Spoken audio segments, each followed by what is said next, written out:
भारत में राज्य हैं और फिर हैं केंद्र शासित प्रदेश। तो आखिर ये हैं क्या और इन्हें सीधे केंद्र से क्यों चलाया जाता है? चलिए आज इसी अनोखी व्यवस्था को समझते हैं।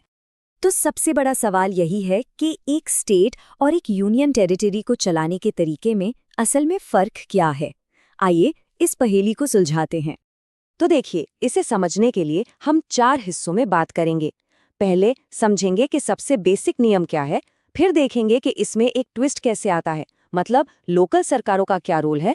इसके बाद दिल्ली के बहुत ही स्पेशल केस को देखेंगे और आखिर में इस पर बात करेंगे कि हर हाल में अंतिम फैसला केंद्र का ही क्यों होता है। तो चलिए शुरू करते हैं सबसे बुनियादी नियम से, जो सभी केंद्र शासित प्रदेशों की नींव है। देखिए, संविधान का आर्टिकल 239 एक लाइन में पूरी कहानी बता देता है। वो ये कि हर यूनियन टेरिटरी का प्रशासन सीधे सीधे भारत के राष्ट्रपति के हाथ में होता है।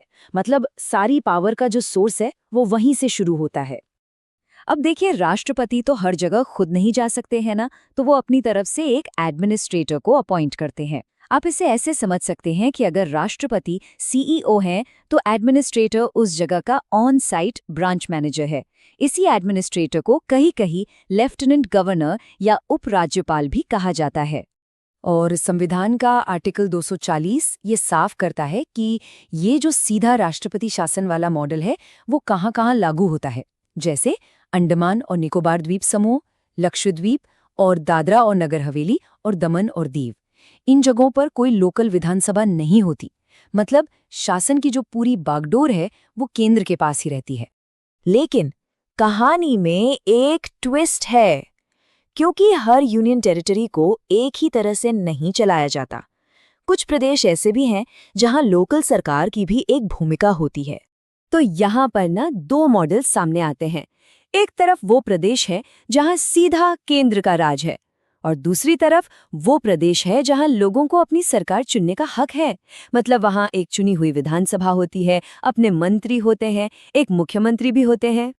और इसका सबसे अच्छा एग्जाम्पल है पुडुचेरी। संविधान का आर्टिकल 239A संसद को ये पावर देता है कि वो पुडुचेरी के लिए एक विधानसभा और मंत्री परिषद बना सकती है और इसी वजह से उसे दूसरे केंद्र शासित प्रदेशों के मुकाबले ज्यादा ऑटोनॉमी मतलब स्वायत्ता मिली हुई है। लेकिन इन सब में एक ऐसा यूनियन टेरिटरी है जिसकी कहानी बिल्कुल ही अलग है, और वो है हमारी राजधानी दिल्ली। देखिए, आर्टिकल 239AA के तहत दिल्ली को एक बहुत ही अनोखा दर्जा दिया गया है। यहाँ अपनी चुनी हुई विधानसभा है, मुख्यमंत्री हैं। एक तरह से देखने में ये एक राज्य जैसा ही लगता है। लेकिन यहीं पर कुछ बड़े लेकिन भी हैं जो इसे बाकी सबसे अलग बना देते हैं। और ये है वो सबसे बड़ा फर्क। दिल्ली की सरकार कानून बना सकती है, लेकिन 3 बहुत ही जरूरी मामलों पर नहीं। वो है पब्लिक ऑर्डर, पुलिस और लैंड यानी जमीन। अब क्योंकि दिल्ली देश की राजधानी है तो इन सेंसिटिव सब्जेक्ट्स का कंट्रोल सीधे सीधे केंद्र सरकार के पास ही रखा गया है। तो अब एक बहुत ही जाहिर सा सवाल उठता है, अगर चुनी हुई सरकार और केंद्र के भेजे हुए लेफ्टिनेंट गवर्नर के बीच किसी बात पर सहमति ना बने तो फिर क्या होगा? अच्छा, इसके लिए भी संविधान में एक पूरा प्रोसेस बताया गया है। अगर कोई मतभेद होता है तो लेफ्टिनेंट गवर्नर उस मामले को फैसले के लिए राष्ट्रपति के पास भेजते हैं और राष्ट्रपति का जो भी फैसला होता है वो ही आखिरी माना जाता है। हाँ, इस बीच अगर कोई बहुत अर्जेंट मामला है तो एलजी उस पर एक्शन ले सकते हैं। और ये हमें इस पूरी व्यवस्था के सबसे बड़े और आखिरी नियम पर ले आता है, केंद्र की सुप्रीम पावर। इसे बहुत सिंपल तरीके से समझते हैं। मान लीजिए दिल्ली की विधानसभा ने एक कानून बनाया और उसी टॉपिक पर संसद ने भी एक कानून बनाया हुआ है।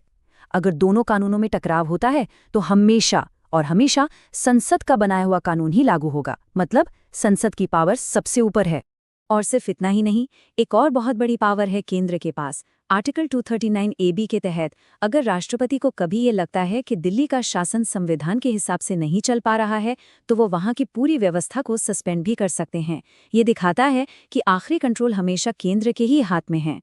तो अंत में सवाल यही है, ये जो यूनियन टेरिटरीज का सिस्टम है, ये भारत के फेडरल स्ट्रक्चर यानी संघीय ढांचे को ज्यादा फ्लेक्सिबल बनाता है या फिर केंद्र को ज्यादा ताकत देकर उस ढांचे पर एक तरह की लिमिट लगाता है? ये एक ऐसा सवाल है जो भारत की यूनिक पॉलिटिकल व्यवस्था पर सोचने पर मजबूर करता है।